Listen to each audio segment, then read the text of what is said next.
एक बेटी ऐसी भी। क्या हुआ जी, इतने घबराए हुए क्यों हो? रश्मि की माँ ने पूछा। दरवाजा बंद करो, पहले फिर बताता हूँ, कहते हुए अशोक जी ने दरवाजा बंद कर लिया। अरे बाहर मेहमान है, बेटी को हल्दी लग रही है। मेहमान क्या कहेंगे, कुछ तो बोलिए। भगवान के लिए मेरा दिल बैठा जा रहा है, कैसे बोलूं समझ नहीं आ रहा। पर हुआ क्या? हे भगवान, आपकी घबराहट देख के मुझे भी बहुत बेचैनी हो रही है। रमा की माँ, लड़के वालों का फोन आया था, घर बुलाया है, बोला जरूरी बात है। मुझे तो चारों तरफ सिर्फ अंधेरा ही दिख रहा है, कहीं उन्हें रमा का सच ना पता चल गया हो, फिर हम क्या करेंगे? हे भगवान, तीसरी बार शादी कट गई तो फिर हमारी बेटी घर पे ही रह जाएगी। 32 साल की हो गई है।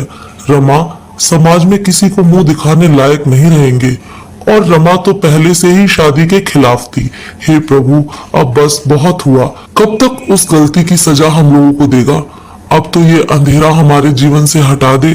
तुम चिंता ना करो रमा की माँ, मैं अपनी बेटी के जीवन से उस अंधेरे को हटा के ही रहूंगा, बदले में चाहे जो कीमत चुकानी पड़े। मैं जाता हूँ, तुम यहाँ सब संभाल लेना, बस किसी को भी ये पता ना चले। जी ठीक है, पर बात बिगड़े ना बस, रमा की माँ ने कहा। अशोक जी जैसे ही लड़के वालों के घर पहुंचे, उनके अंदाज बदले हुए थे। मानव के पिता ने कहा, अशोक जी बाहर आइए, बात करते हैं। जी जरूर आइए, कहिए क्या कहना था?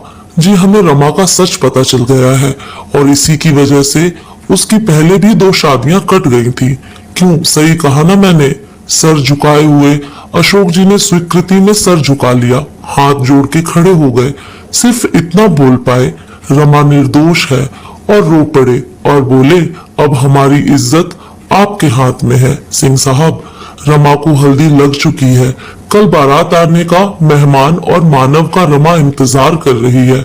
हाँ सही कहा आपने, पर हम भी मजबूर हैं, समाज ऐसी लड़कियों को कहाँ स्वीकार करता है। हमारी एक शर्त है, जो आप पूरी कर दें तो जी कहिए ना, मैं हर शर्त मानने को तैयार हूँ। ठीक है, फिर आप अपना बंगला हमारे बेटे के नाम कर दीजिए, और सड़क वाली जमीन भी।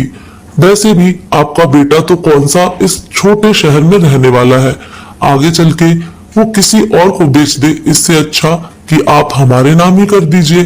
पर अच्छा ठीक है, लेकिन बारात आने पर ही मैं ये पेपर साइन करूंगा। ठीक है, पर ये बात हमारे और आपके बीच ही रहनी चाहिए। अशोक जी घर आने लगे तो पलट के सिर्फ इतना कहा कि मानव को ये बात कभी भी ना पता चलने पाए। अशोक जी आप निश्चित रहिए अब। इधर रमा की माँ अशोक जी का बेसब्री से इंतजार कर रही थी, पल के घर की चौखट पे टिक गई थी। अशोक जी को आता देख जैसे ही उनके पास जाने का सोचा, तो उन्होंने आंखों से सब ठीक होने का इशारा किया। रमा की माँ के कदम वहीं रुक गए, पर अनहोनी की आशंका उन्हें हो चुकी थी। रमा ने अपने माँ पापा के चेहरे की बेचैनी को भांपते हुए माँ से पूछा, क्या हुआ माँ? कुछ तो नहीं? कुछ भी नहीं, ऐसे क्यों पूछ रही है? बेटा कोई बात नहीं, बस तू कल चली जाएगी ना, बस यही सोच रही थी कि तब कैसे रहूंगी। अगले दिन शाम को बारात आनी थी। अशोक जी ने सारी बात अपनी पत्नी और बेटे को बुला के बताई कि अब ये घर रमा के ससुराल वालों के नाम हो जाएगा। तो रमा की माँ ने कहा, लेकिन हम कहाँ जाएंगे जी, और मुन्ना भी अभी पढ़ ही रहा है। कोई बात नहीं माँ, दीदी की खुशी से बढ़ के ये घर नहीं है हमारे लिए, और 1 साल बाद तो मेरा MBA पूरा हो जाएगा, तब हम नया घर ले लेंगे, तब तक कहीं किराए का घर देख लेंगे। इतना सुनते ही रमा की माँ रोने लगी। किस बात की सजा मिल रही है हमें? काश वो अंधेरा आता ही ना हमारे जीवन में।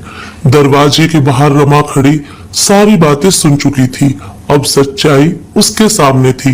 बारात दरवाजे पर थी, तभी मानव के पिता ने अशोक जी को बुलाया। अशोक जी जैसे ही उनके पास गए, उन्होंने तुरंत पूछा, काम हो गया तो आगे की बात करें। तभी पीछे से रमा की आवाज आई, हाँ हो गया अंकल जी, पुलिस खड़ी है आपके स्वागत में।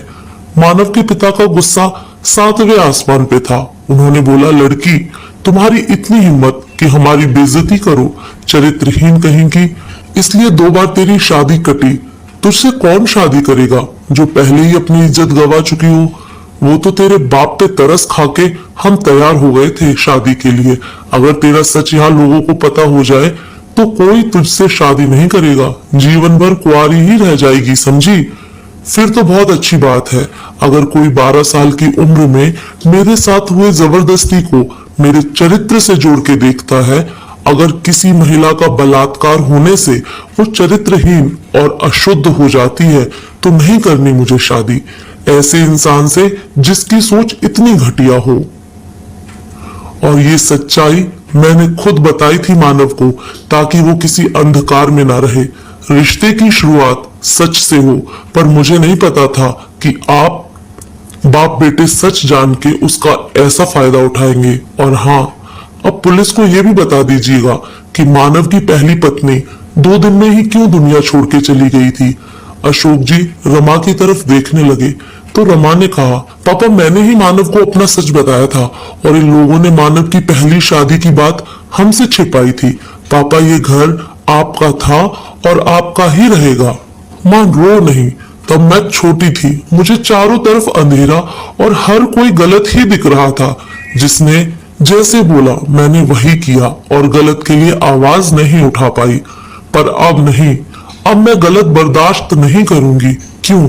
सिर्फ और सिर्फ औरत के ही चरित्र की परीक्षा होती है। वो मेरे जीवन का अंधेरा था जो अब छट चुका है। अब मैं अपने डर पे जीत चुकी हूँ। माँ, क्या बिना शादी के एक औरत समाज में सम्मान नहीं पा सकती? क्या औरत सिर्फ शादी करके ही पूरी हो सकती है? नहीं ना, मैं इस विवाह से इनकार करती हूँ। दोस्तों, आपको ये कहानी कैसी लगी कमेंट करके जरूर बताएं।